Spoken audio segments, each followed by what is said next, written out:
Energy of the particle in oscillation क्या क्या होता है। तो बिना टाइम वेस्ट करके लेट्स स्टार्ट इट। फर्स्ट देखेंगे कि काइनेटिक एनर्जी क्या होगा।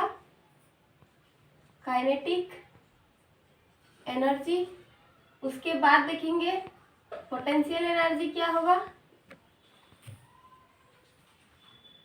पोटेंशियल एनर्जी, और उसके बाद दोनों को सम करके उसका टोटल एनर्जी क्या होगा। टोटल एनर्जी, ठीक है। तो पहले पॉइंट में देखते हैं कि काइनेटिक एनर्जी किसे कहा जाता है। काइनेटिक एनर्जी किसे कहा जाता है? It is the energy, it is the energy possessed by a particle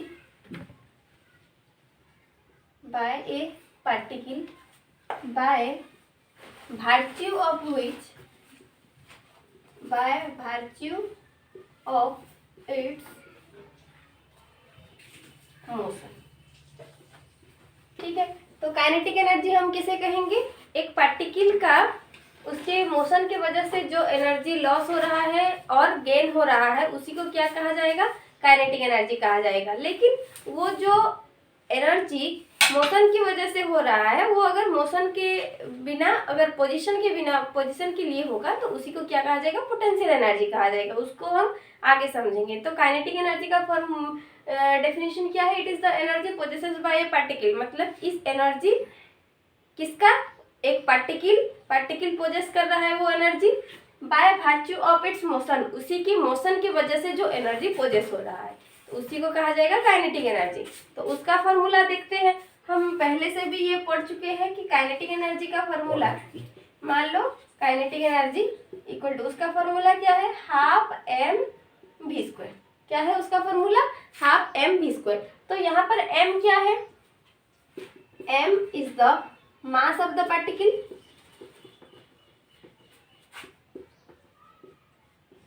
mass of the particle, and v is the velocity of the particle,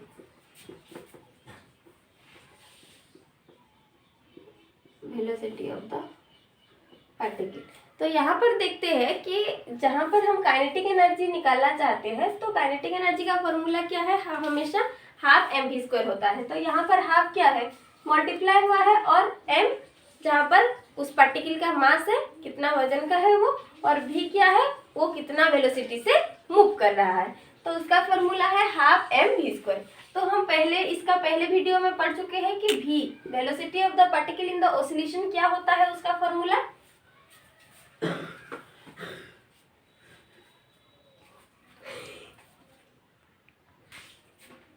v का फॉर्मूला है omega into root over of r square minus y square. ये कल का video में निकाल चुके थे। तो इसका वैल्यू हम लेके यहाँ पर पुट करेंगे। तो काइनेटिक एनर्जी इक्वल टू कितना हो गया? Half into mass into velocity का स्क्वायर है, तो इसके जगह पे ये वाला पुट करेंगे, omega into root over of r square minus y square का स्क्वायर, ठीक है। यहाँ पर स्क्वायर है कि नहीं, इसीलिए हम भी का स्क्वायर कर रहे हैं। हाफ को हाफ लिख दी, एम को एम, और ओमेगा का स्क्वायर कितना हो गया? ओमेगा स्क्वायर हो गया, और रूट ओवर और स्क्वायर दोनों कैंसिल होके r square minus y square हो गया, ठीक है। इसका अगर ब्रैकेट खोल देंगे तो क्या होगा बताओ? Half m omega square r square minus half m omega square y square. ये हो गया काइनेटिक एनर्जी का फॉर्मूला। क्या हो गया? ये काइनेटिक एनर्जी का फॉर्मूला। इसको हम दे देते हैं। काइनेटिक एनर्जी के बाद देखेंगे कि इस पार्टिकल का ऑसिलेशन में पोटेंशियल एनर्जी कितना होता है। तो पोटेंशियल एनर्जी को समझने से पहले हमें एक डायग्राम समझना पड़ेगा। इस डायग्राम में देखो, एसएचएम मतलब क्या? सिंपल हार्मोनिक मोशन हमेशा स्ट्रेट लाइन में होता है। तो स्ट्रेट लाइन हम वाई एक्सिस में लिए हैं, ठीक है। तो वाई एक्सिस में मान लो यहाँ पर O के पोजीशन पे एक पार्टिकल सिचुएटेड है। ए particle situated on the point O, मतलब उसका मीन पोजीशन में। मीन पोजीशन से वो कितना डिस्प्लेस हुआ है? A पॉइंट तक डिस्प्लेस हुआ है विद डिस्प्लेसमेंट x। तो उसके बाद हम इसका एक small work done in small element देखेंगे। तो स्मॉल वर्क डन देखेंगे स्मॉल डिस्प्लेसमेंट में, उसके बाद उसी को इंटीग्रेट कर देंगे तो टोटल वर्क डन निकल जाएगा। तो total work done is equal to the potential energy. According to work energy principle, energy is converted to work और work is converted to energy. So in this diagram we note that a particle situated on the position O, then it displaces from O to A with displacement x, then we calculate a small displacement dx and a small work done due to the displacement dx, and then integrate that small work done into O to P position, and we get that the total potential energy of the system। उसके बाद देखेंगे calculate कैसे करेंगे। देखो यहाँ पर इसका हो गया थ्योरी वाला डायग्राम समझ लिए। इसके बाद देखेंगे इसका फॉर्मूला क्या होगा। ठीक है, तो यहाँ पर एक रेस्टोरिंग फोर्स लग रहा है, रेस्टोरिंग फोर्स एफ लग रहा है। हमेशा याद रखना restoring force is opposite to the displacement. Restoring force का डायरेक्शन जिस डायरेक्शन में होगा उसका ऑपोजिट डायरेक्शन में हमेशा डिस्प्लेसमेंट होगा। तो मान लो यहाँ पर पार्टिकल कहाँ से कहाँ तक जा रहा है, ओ से ए तक या ओ से बी तक जा रहा है, तो उसका डायरेक्शन ऊपर की तरफ है। तो रेस्टोरिंग फोर्स का डायरेक्शन किस तरफ होगा, नीचे की तरफ, क्योंकि रेस्टोरिंग फोर्स हमेशा चाहता है कि पार्टिकल को हमेशा रेस्ट में लाए, मतलब हमेशा मीन पोजीशन पे लाए। तो एफ का फोर्स नीचे की तरफ है और एक्स का मतलब डिस्प्लेसमेंट का ऊपर की तरफ। तो पोटेंशियल एनर्जी का फॉर्मूला क्या है, पोटेंशियल एनर्जी का फॉर्मूला निकालने से पहले हमें वर्क डन निकालना पड़ेगा। वर्क डन कहाँ पे निकालना पड़ेगा, in the segment of A to B. A to B segment में डिस्प्लेसमेंट कितना हुआ है, dx हुआ है, और उसका फोर्स कितना होगा, F होगा। तो यहाँ पर जो वर्क डन निकालेंगे वो भी कितना होगा, स्मॉल अमाउंट में होगा। मतलब we have to find that dw is the small work done with displacement small dx। dw equal to, हमेशा W का क्या होता है फॉर्मूला, F डॉट एस होता है। मतलब यहाँ पर W इक्वल टू क्या है, फोर्स एंड डिस्प्लेसमेंट का प्रोडक्ट, मतलब dot product of force and displacement. ठीक है, तो यहाँ पर हम देखेंगे फोर्स कितना है, F है, और डिस्प्लेसमेंट कितना है, स्मॉल सेगमेंट में ले रहे हैं तो small displacement equal to dx है।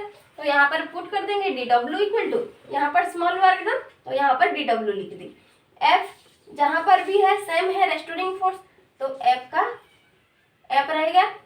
उसके बाद dx, S की जगह पे क्या आ जाएगा, स्मॉल डिस्प्लेसमेंट dx आ जाएगा। ठीक है, तो A dot B equal to कितना होता है, A dot B equal to mod A mod B cos theta होता है। मतलब A और B वेक्टर के बीच में जो एंगल उसी का कॉस एंगल यहाँ पर मल्टीप्लाई होगा। तो यहाँ पर देखो F डॉट dx है, F डॉट dx होने से क्या होगा, equal to F into dx into cos. उनके बीच में कितना एंगल है, F नीचे की तरफ है और x ऊपर की तरफ, तो दोनों जब ऑपोजिट डायरेक्शन में होते हैं तो उनके बीच में एंगल कितना होता है, हमेशा 180 डिग्री होता है। तो यहाँ पर भी कितना होगा, 180 डिग्री। कॉस 180 डिग्री का वैल्यू कितना है, -1। तो F इंटू dx इंटू -1, तो यहाँ पर कितना हो गया, -F dx, कितना equal to dw equal to. तो यहाँ पर देखो dw इक्वल टू कितना हो गया है, -F dx हो गया है। तो यहाँ पर एक फोर्स टर्म है, फोर्स निकालेंगे कैसे होगा। देखो हम इसके पहले वीडियो में जब एसिलेरेशन वेलोसिटी एसिलेरेशन वाला वीडियो है वहीं पर हम बता चुके हैं कि एसिलेरेशन का फॉर्मूला क्या होता है, A equal to plus minus omega square into y, मतलब डिस्प्लेसमेंट। तो यहाँ पर O से A तक हम निकाल रहे हैं ना, तो इसका डिस्प्लेसमेंट कितना है, x है।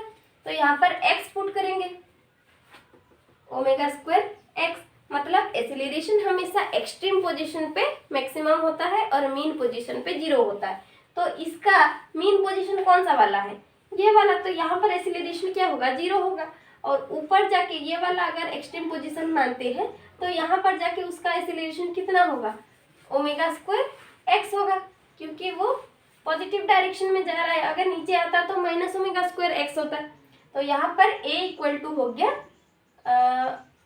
Omega square x. उसके बाद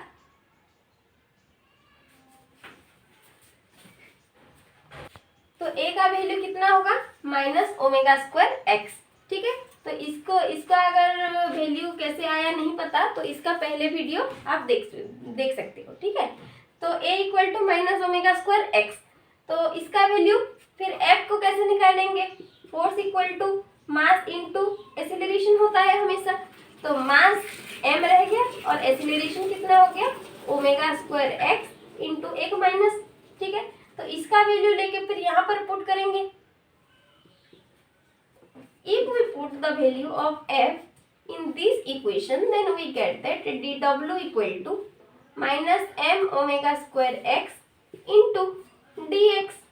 और इसका एक भी माइनस है तो माइनस माइनस दोनों आके क्या हो गए पॉजिटिव हो गए। तो यहाँ पर पॉजिटिव हो गया dw equal to m omega square x dx। ये क्या हो गया small work done for small displacement. लेकिन अगर हम ये a पॉइंट से p पॉइंट तक का हम एक्सटेंशन कर देते हैं, o से a तक गया है तो o a तक नहीं उसको बढ़ा देते हैं p तक। तो p तक का o से अपने मीन पोजीशन से कितना डिस्प्लेसमेंट हुआ है y डिस्प्लेसमेंट हुआ है। तो यहाँ पर लिमिट भी क्या होगा y के हिसाब से होगा। देखो अगर ये स्मॉल डिस्प्लेसमेंट में वर्क डन dw हुआ है तो कैपिटल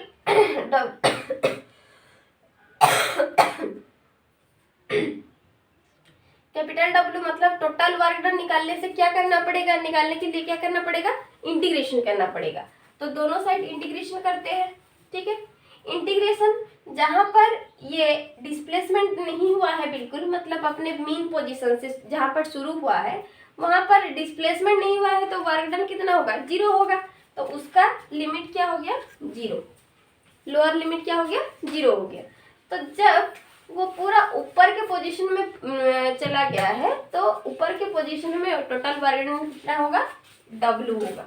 ठीक है, यहाँ पर देखो dx है, यहाँ पर क्या है dx, तो d के साथ जो लगा है मतलब x मतलब डिस्प्लेसमेंट। तो डिस्प्लेसमेंट अपनी मीन पोजीशन से हाईएस्ट पोजीशन तक देखेंगे उसका लिमिट क्या होगा। मीन पोजीशन में कितना है ऊपर ही नहीं गया है तो मीन पोजीशन में उसका वैल्यू कितना है। तो यहाँ पर देखेंगे उसका डिस्प्लेसमेंट मीन पोजीशन में जीरो है, अपर के पोजीशन में एक्सट्रीम पोजीशन में y डिस्प्लेसमेंट हुआ है। तो इसका वैल्यू भी लिमिट क्या होगा लोअर लिमिट जीरो से y तक होगा। देखो यहाँ पर इंटीग्रेशन हमेशा याद रखना d के साथ जो लगा है। ठीक है, एक ट्रिक है ये वाला, d के साथ जो लगा है इंटीग्रेशन अगर इसके सामने कुछ नहीं है, कुछ नहीं मतलब क्या वन है तो ऐसे बंद कर देना, d को बंद कर देना, जो रह गया है उसी को लिख लेना, वही हो गया इंटीग्रेशन का वैल्यू। ये कब काम करेगा जब इसके सामने कुछ नहीं होगा। मान लो इसके सामने x है तो ये वाला ट्रिक काम नहीं करेगा। ये वाला में कैसे करेंगे x to the power n अगर होगा इंटीग्रेशन तो इसका इंटीग्रेशन का फॉर्मूला क्या है x to the power n plus one divided by n plus one, मतलब जितना पावर है उसी के साथ एक और ऐड कर देंगे। ठीक है, तो यहाँ पर दोनों का करेंगे। यहाँ पर इसके सामने कुछ है क्या, कुछ नहीं है तो क्या होगा उसका इंटीग्रेशन का वैल्यू d को वन कर देते हैं, क्या रह गया w रह गया। w लिमिट पुट करेंगे zero to w that means यहाँ पर x को छोड़ के यहाँ पर dx है ना तो dx d के साथ क्या लगा है x लगा है तो x को छोड़ के बाकी सबको बाहर निकाल देंगे, क्या रह गया m ओमेगा स्क्वायर रह गया। तो यहाँ पर इंटीग्रेशन के अंदर क्या क्या रह गया देखो x है, एक x उसके साथ क्या लगा है dx लगा है और उसका लिमिट क्या है जीरो टू y है, जीरो टू y तक है। ठीक है, तो इसका इंटीग्रेशन फिर करेंगे। देखो पहले अपर लिमिट पुट करेंगे, अपर लिमिट मतलब जो हाईएस्ट लिमिट है w है तो w को पुट कर दी minus zero equal to m omega square. x का इंटीग्रेशन क्या होगा x स्क्वायर, यहाँ पर देखो x to the power n मतलब पावर जब वन है तो क्या होगा इंटीग्रेशन में पावर प्लस वन करेंगे, यहाँ पर वन है तो one plus one divided by one plus one तो एक्स स्क्वायर बाय टू हो गया। यहाँ पर पुट करेंगे एक्स स्क्वायर बाय टू और उसका लिमिट पुट कर देंगे जीरो टू वन। ठीक है, यहाँ पर जैसे upper limit lower limit put किए हैं यहाँ पर भी करेंगे। तो w इक्वल टू कितना हो गया बताओ, w minus zero equal to w equal to m omega square. यहाँ पर x की जगह पे एक बार y पुट करेंगे उसके बाद जीरो पुट करेंगे तो कितना हो गया y square by two minus zero का स्क्वायर बाय टू। ठीक है, that implies w equal to कितना हो गया half m omega square y square. कैसे y स्क्वायर बाय टू रह गया, ये तो जीरो हो गया और वन बाय टू को मैं सामने ले आई तो w इक्वल टू कितना हो गया half m omega square y square हो गया। तो टोटल एनर्जी को देखने के लिए काइनेटिक एनर्जी और पोटेंशियल एनर्जी दोनों को ऐड करना होगा। तो इक्वेशन 1 में क्या निकाले थे, kinetic energy equal to half m omega square r square minus y square, और पोटेंशियल एनर्जी में क्या निकाले हैं, half m omega square y square. तो दोनों को ऐड कर देंगे। टोटल एनर्जी इक्वल टू कितना हो गया, total energy equal to kinetic energy plus potential energy. Kinetic energy कितना है, half m omega square r square minus y square plus half m omega square y square. ठीक है, तो इस दोनों को देखते हैं, इस दोनों में क्या क्या कॉमन है, half m omega square, half m omega square, half m omega square. तो ब्रैकेट के अंदर कितना रह गया देखो, r square minus y square plus y square. तो minus y square plus y square दोनों cancel, equal to half m omega square r square. ठीक है, ये हो गया total energy. Total energy equal to half m omega square r square. तो यहाँ पर देखो y क्या है, यहाँ पर y क्या है, डिस्प्लेसमेंट है, y इक्वल टू डिस्प्लेसमेंट। लेकिन जब हम टोटल एनर्जी निकाल रही है, काइनेटिक एनर्जी जब निकाले थे y के साथ डिपेंड कर रहा था, पोटेंशियल एनर्जी भी y के साथ डिपेंड कर रहा है। लेकिन जब हम टोटल एनर्जी निकाल रहे हैं, टोटल एनर्जी में क्या हो रहा है देखो, y वाला तो टर्म ही नहीं है, तो y के साथ एनर्जी तो डिपेंड ही नहीं कर रहा। तो यहाँ पर एक पॉइंट आता है, टोटल एनर्जी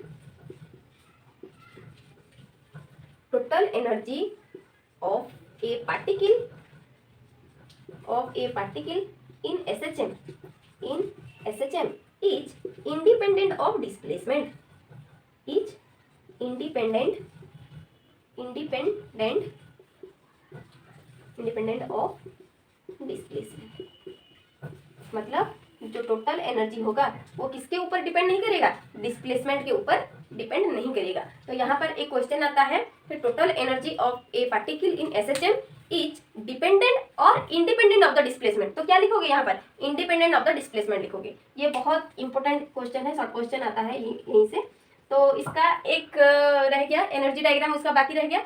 तो वेलोसिटी का, एक्सेलरेशन का और energy, kinetic energy, potential energy, total energy, तीनों का हम एक नेक्स्ट वीडियो में ओनली डायग्राम के थ्रू में समझेंगे कि एक्सट्रीम पोजीशन पे हाईएस्ट होता है कि मीन पोजीशन पे हाईएस्ट होता है। सारे डिस्प्लेसमेंट भी देखेंगे, velocity, acceleration, kinetic energy, potential energy, total energy, तीनों को देखेंगे। ठीक है।